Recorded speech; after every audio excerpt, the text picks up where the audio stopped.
I'm Duncan Brown, Senior Economist at EMSI, and I'm here today at the EMSI conference. Can you tell us the emerging trends that we're looking at for tomorrow's workforce? Yeah, I mean, so the emerging trends come in sort of a short term and a long term. In the short term, we're in the midst of Brexit, wherever that's going. We've seen unemployment fall, so we've got quite a robust and tight labour market.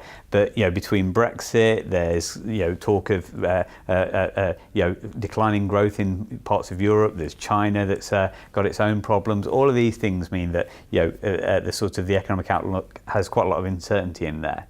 If we look over the longer term, we've got these factors like technology, trade and migration, all of which can take the economy and the labour market in very different directions, which have big implications for people in the labour market, recruiting, working, educating, and where you take it from there in terms of how you respond will depend on a lot of variables. And I'm just going to unpack some of those in my presentation later today. Where are we now for jobs for the future?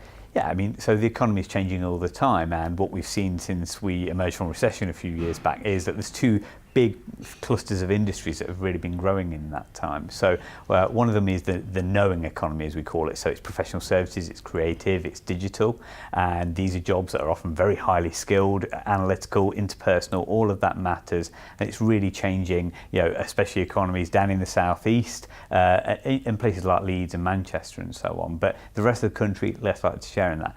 There's another part of the economy, another cluster of industries, which are we call the sorting economy. This is logistics, it's e-commerce, it's business services, call centres, and these jobs are often lower in skill levels, often revolve a lot more around lower level processing skills, physical skills, those kind of things, but they're growing in great numbers, hundreds of thousands of jobs created, and these are spread up and down the country, and if anything a little less so in the southeast, but parts of the country where often manufacturing has been left behind, you see these large warehouses emerging. That's the sorting economy.